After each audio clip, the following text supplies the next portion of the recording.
I felt the weight of the room settle on my shoulders long before anyone stopped talking. The waiter placed the black leather check holder right in front of me, and every conversation around the long table seemed to evaporate into the chandelier's glow. Crystal glasses hung frozen in midair, silverware halted, and for a moment, not even the background music dared to breathe. Then Mara leaned toward me, her perfume sweet but her tone razor sharp. "Cash or card, Linda?" The question sliced through the silence, and my name felt like it had been pinned to the table for everyone to examine. I sat there in the middle of a restaurant so expensive I could barely pronounce half the menu, surrounded by people who pretended I belonged among them. Evan, my son, couldn't even look at me. His gaze stayed fixed on his untouched steak, like the lines of fat marbling it were suddenly fascinating enough to keep him from facing what was happening. I am Linda Hale, 65 years old, and I've spent my entire life sewing dresses for women who never learned my name. But nothing prepared me for the humiliation wrapped neatly inside a single question: cash or card? If they expected me to break, they were about to learn they underestimated the wrong woman. The morning it all began was cold enough to make the air sting. I remember waking to the thin hum of the heater, the little portable one Evan bought me months earlier, the one that sometimes flickered like it was deciding whether my comfort was worth the electricity it borrowed. I pulled the blanket tighter around my shoulders and stared at the ceiling, a sheet of unfinished plywood nailed in place above my bed. It was the kind of ceiling meant for storing tools or holiday decorations, not for a woman to wake under every day. A soft knock broke the silence. It wasn't the knock of someone visiting. It was the careful, hesitant knock of someone who wasn't sure he should be there. When I opened the door, Evan stood on the step with his hands shoved into the pockets of his jacket, his shoulders hunched as if he were trying to fold himself down to a size that fit the moment. 8 months ago, seeing my son at the door would have warmed me. Now, all it did was remind me how far I'd fallen inside my own life. "Hey, Mom," he said, forcing a smile that looked practiced in the rearview mirror. "Can we talk?" He didn't wait for an invitation. He stepped past me and into the tiny room, ducking slightly to avoid hitting his head on the low beam overhead. His eyes drifted around the cramped space, the narrow cot, the stack of folded clothes at the foot of it, the single chair beside the small window that faced the fence. He didn't comment on any of it. He never did. And I never asked why. Some truths didn't need to be spoken to be understood. "I didn't wake you, did I?" he asked, even though he clearly had. "No," I said, tightening my blanket. "I've been up." He nodded, only half believing me. Then he took a breath, one of those deep, bracing breaths men take when they're about to say something they know won't land gently. "Mara's mom is having a birthday dinner this weekend," he began. "A big one, kind of a family event. Mara wants you to come." I stared at him, trying to read the hidden parts of his expression. Mara had barely spoken to me in months. She breezed in and out of the main house like she was allergic to the air around me. If she wanted me at anything, it wasn't out of affection. "Why?" I asked quietly. He shrugged, eyes darting toward the wall. "She just thinks it'd be nice if everyone was together." The word "together" felt like a loose thread in a sweater. Pull it, and the whole thing comes undone. I looked around the tiny room, the room I'd been moved into temporarily, the room no one ever mentioned anymore. My throat tightened. "Evan," I said softly, "is there something going on?" His jaw flexed. "Mom, please just say you'll come." I wanted to ask more. I wanted to shake him, to make him meet my eyes and tell me the truth behind the tightness in his voice. But I didn't. Mothers often choose the path that hurts less in the moment, even if it costs more later. "All right," I said. I'll go. Relief washed over his face, too quickly, like someone exhaling after holding their breath for too long. He kissed my cheek and left without another word, the door clicking behind him with a finality that echoed. When I was alone again, the room felt smaller than ever. I sat on the cot and pulled out the small metal box I kept beneath it. Inside were pieces of my life, photographs from years when laughter lived easily in our house, scraps of fabric from dresses I'd sewn for customers who paid me in smiles and gratitude, notes Evan had written as a child in crooked handwriting, things I couldn't bring myself to throw away, even when Mara suggested I declutter. At the bottom was a folded dress, blue, simple. I had sewn it for myself a decade earlier, back when my hands were steadier and my heart lighter. I held it in my lap, smoothing the fabric with my thumb. It felt like touching a version of myself I didn't quite recognize anymore. I spent the rest of the morning cleaning the room, even though it didn't need cleaning. I straightened the blanket, wiped the small counter where I kept my kettle, rearranged the books on the single shelf, all the rituals of someone trying to make sense of a space they never expected to occupy. As the day faded into evening, I stood by the narrow window and watched the lights turn on in the main house. Warm yellow glows moved from room to room, my old rooms, the ones I had decorated, painted, filled with the smell of fresh bread on Sundays. I could see shadows pass in front of the curtains. Laughter drifted faintly through the fence boards, laughter I was never close enough to join. A gust of cold air seeped under the door, and I felt it like a reminder. Someday wasn't coming. The remodel wasn't ending. The house wasn't mine anymore. And yet, for reasons I couldn't explain, I still ironed the blue dress on Saturday morning. I still fixed my hair, still polished my shoes, still waited near the window for Evan's car to pull up. Hope didn't fade quickly, not in Mother's. We carry it long after it's gone cold. When he finally honked from the driveway, I took a deep breath, smoothed my dress, and stepped outside. Something tightened inside my chest, a soft tug that felt like warning or instinct or both. I didn't know it yet, but that night would change everything. When Evan pulled up to the curb outside the restaurant, the sky had already dipped into that deep blue that comes just before night fully settles. Streetlights glowed like tiny moons along the sidewalk, and every window of Lebell Lumiere shimmered with warm light. It was the kind of place where people went to celebrate promotions, anniversaries, engagements, moments worth remembering. I had never imagined myself walking into it as someone's burden. Evan stepped out of the car quickly and hurried around to open my door, but the gesture felt more like obligation than care. I thanked him anyway. Habit. Some instincts survive long after they've stopped being earned. As we approached the entrance, a pair of diners in expensive coats brushed past us, laughing in a way money often allowed people to laugh. Their perfume lingered in the air like something delicate and unreachable. Evan gave the doorman our reservation name, Mara's family name, not ours, and the man offered a polite nod before leading us inside. The restaurant was breathtaking. Chandeliers scattered light across white tablecloths. Waiters flowed between tables with the quiet precision of dancers. Silver gleamed everywhere. The smell of butter and herbs drifted through the air, mingling with the faint sweetness of wine. I felt smaller with each step, like the room itself was gently reminding me I didn't belong. The hostess guided us through the dining room, past tables where people sipped champagne and leaned in to whisper about vacation homes or stock options. Their conversations floated around me like a foreign language. Then I saw the table. Long. Elegant. Dressed in white linen, the one Mara's family had claimed at the far end of the room. Mara stood to greet us, her smile wide and polished, the kind practiced in mirrors for events like this. She wore a champagne-colored dress that matched her mother's, both silky and expensive-looking.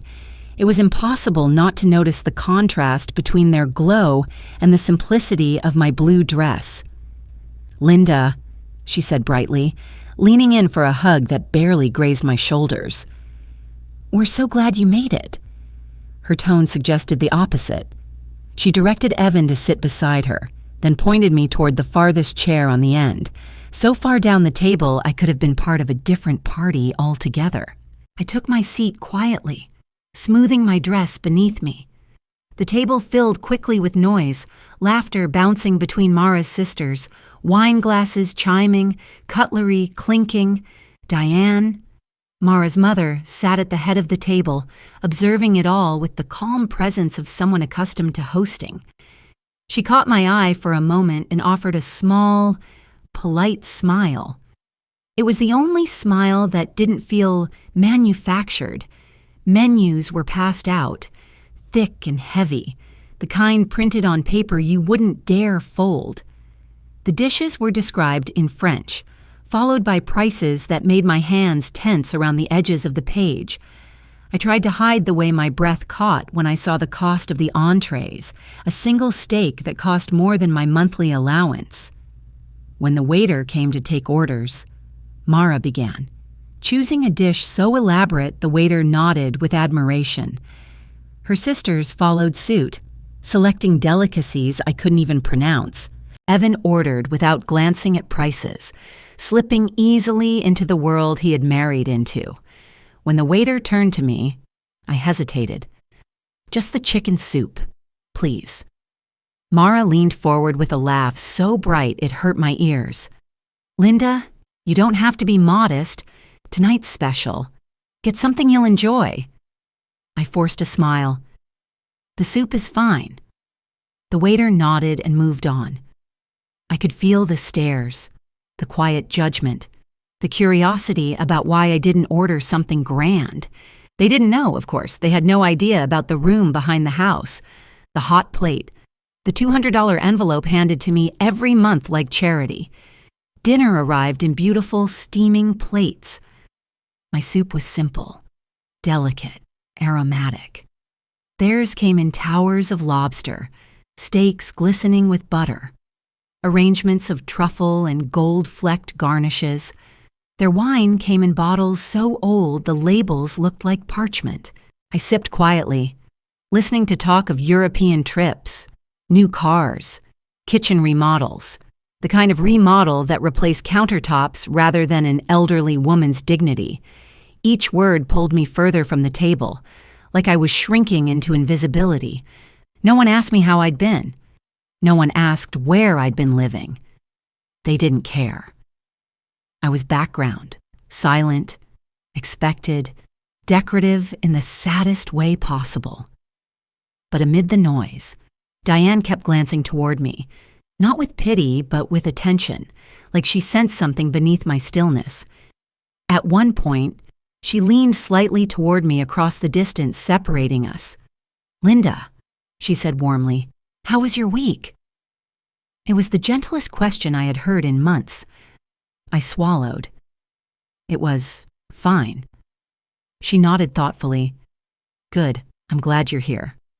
I wanted to believe her. I really did. But even as she spoke, even as dessert menus appeared and laughter grew louder, a sharp unease curled in my gut, a warning, a whisper in the back of my mind telling me I wasn't invited here to be included. I was invited here to be exposed. The night didn't tell me that directly, but the way everyone fell quiet when the waiter returned with the check, that told me everything. The room seemed to hush itself the moment the waiter set down the black leather check holder. It was subtle at first, a soft dip in conversation, a pause in the movement of hands and forks, but soon it spread like a ripple across the long table. The waiter stepped back with a small bow, his expression carefully neutral, as if he sensed what was coming. The folder sat near Diane's place at the head of the table, positioned exactly where tradition would dictate. For a heartbeat, everything felt almost normal. Diane reached for it with a calm grace, the kind that matched her neatly styled hair and the pearl earrings she wore like second nature. She opened it without hesitation. Then something shifted in her expression. It wasn't shock, and it wasn't annoyance. It was something quieter, something calculating. Her gaze lingered on the total for a breath too long, and then, with a movement so smooth it felt rehearsed, she slid the check down the long table toward me. It stopped right in front of my plate. At first, the gesture didn't register. My mind tried to make sense of it, tried to convince itself that Diane wanted me to look at it for some other reason. Maybe she needed a light. Maybe she wanted me to read something for her. But then I heard a soft snicker. One of Mara's nephews, phone in hand, glanced at me like I had been cast in a role he wasn't sure I could pull off. Mara leaned forward, resting her elbows on the table. Her voice dropped into a tone sweet enough to rot every tooth in the room. Cash or card? Linda? The words echoed in my ears, bouncing around inside me like they had nowhere else to go. I stared at the folder, at the simple black cover hiding whatever number lay inside. My throat tightened. Evan didn't move. He didn't speak. He didn't even breathe. He just sat there, eyes fixed on his hands, as though looking at me would force him to admit something he wasn't ready to face. I reached for the folder, my fingers trembling. When I opened it, the candlelight reflected off the page, illuminating numbers I couldn't fully process at first. $8,043. I closed the folder carefully, as though the number might change if I handled it gently enough. I can't pay this, I said quietly. Mara's eyebrows lifted with a performance-worthy display of surprise. Why not? You live with us. You don't have bills. I live in a utility room, I said, cutting her off. Behind the house, 10 feet by 10 feet. There isn't even space to turn around without bumping into something. The table went still. I get $200 a month, I continued, and I use it to buy groceries. Soap. Enough to get by, if that. Someone dropped a spoon. Someone else cleared their throat. The air seemed to thicken. Evan finally lifted his head. His expression was a mixture of panic and shame, the kind that made it clear he wasn't expecting me to say any of this out loud. "Mom," he whispered urgently, "please, don't do this here." I looked at him. My son, the boy I had sewn Halloween costumes for, the man I had once imagined growing into someone noble. "Where should I do it? Evan, in the room where you keep the paint cans? The one where you put me while you and your wife redid the house that used to be mine?"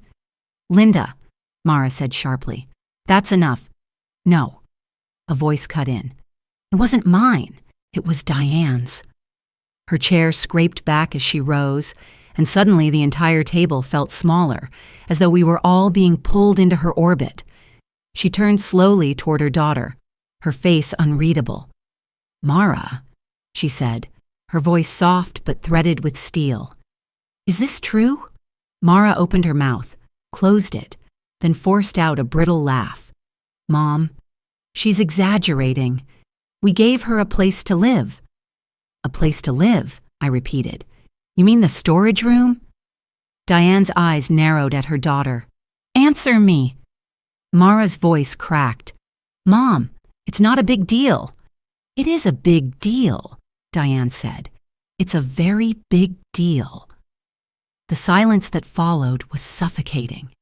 Even the waiters paused, unsure whether they should continue gliding through the room or retreat.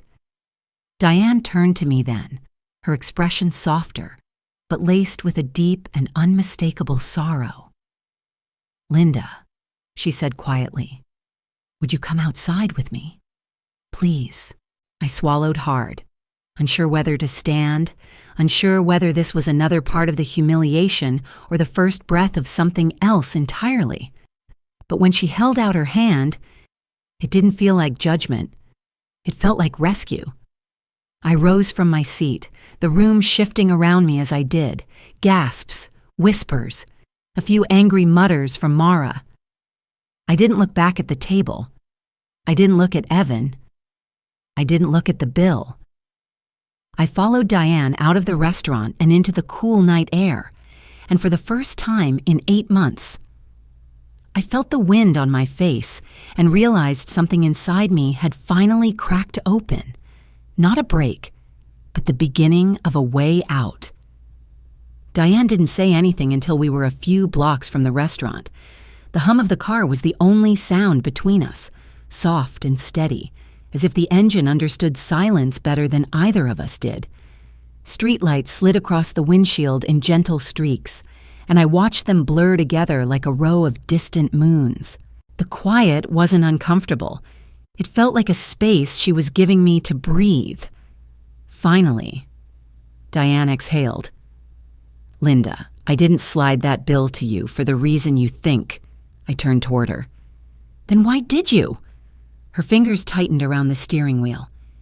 "Because I needed to see how my daughter reacted, and how your son reacted, and how you reacted."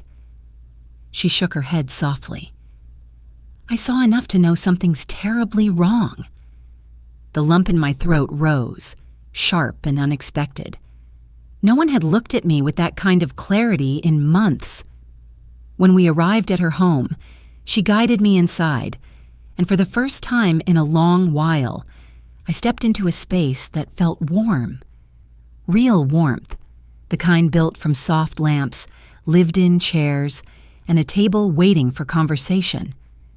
She motioned for me to sit, and moments later set a cup of tea in front of me, wrapping her hands around mine as if anchoring me back to myself. "Tell me everything," she said. So I did. I told her about the notary, the rushed paperwork, the remodel that never ended, the utility room where I slept beside boxes and tools.